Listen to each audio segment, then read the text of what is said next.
My name is Mandy Schmitt. I am the Director of Sustainability for the City of Atlanta. I graduated from the Nicholas School in 2005 with my Master's in Environmental Management.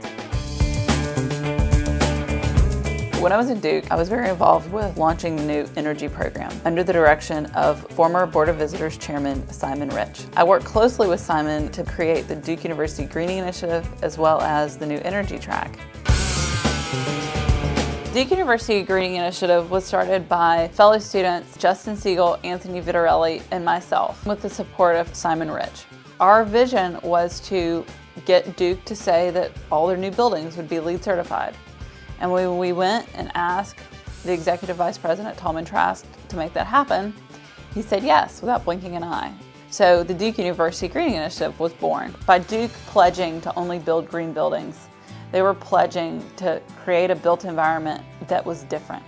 That by being environmentally sound, it means that that building looks and feels different.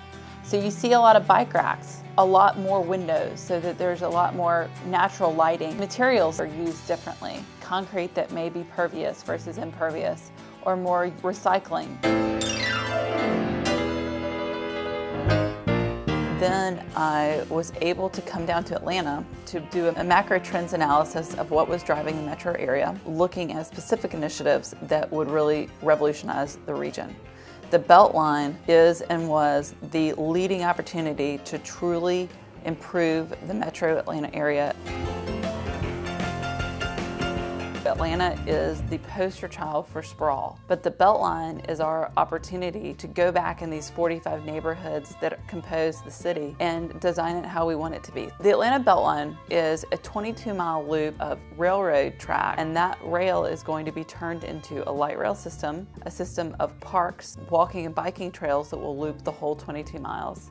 The Beltline is bringing green space to neighborhoods that haven't had it. Beltline was a real match for all of Mandy's key value system. She shows wonderful leadership and is ready for anything. Sustainable Atlanta project began about a year ago. The mayor had been a signatory to the U.S. Mayor's Climate Protection Agreement. She had seen how cities around the country were going green. And so she knew it was something that we needed to do here in Atlanta. She brought together a team of consultants to look both at what the city should do and how the city should do it. We looked at over 40 cities around the country and in Canada to say, what have these other cities done? Through that, we saw that the cities focused on getting their own house in order first, rather than just going out in the community and preaching. Also, we saw that you had to have somebody that owned this every day, who's on the inside in the city government. There's not a lot of people that can have a foot in the private world and a foot in the public sector. They're different animals. It takes a unique person to be equally effective in each one of those, and Mandy's that kind of person. The core focus of what we're doing with Sustainable Atlanta is on buildings. That's where you're gonna address 60% of your greenhouse gas emissions, your water use, your energy use.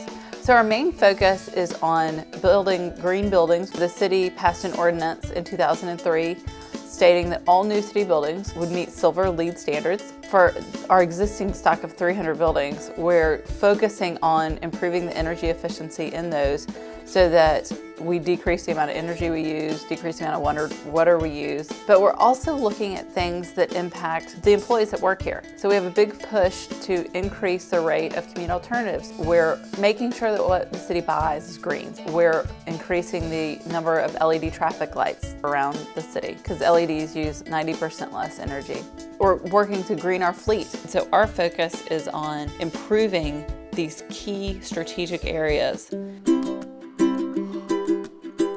My time at the Nicholas School was the most transformative period of my life. My interaction with the alumni, the Board of Visitors, the professors, and with my fellow students. I was able to grow during those years in ways that I could never have imagined when I enrolled as an MEM. And I think largely because I was around a group of people that were similarly challenging the same issues that we're facing in society. So we were able to work together collectively, collaboratively, so that the learning curve that would normally have been so steep and so hard to get up, it wasn't, because we were all doing it together. And we were able to build bridges, form relationships. I pull on very frequently now. And it's that rich, wonderful foundation that empowered me and enabled me at 28 to be sitting here as a director of sustainability of the city. I, hands down, don't think I would be here if I had gone to any other school or had done any other degree program.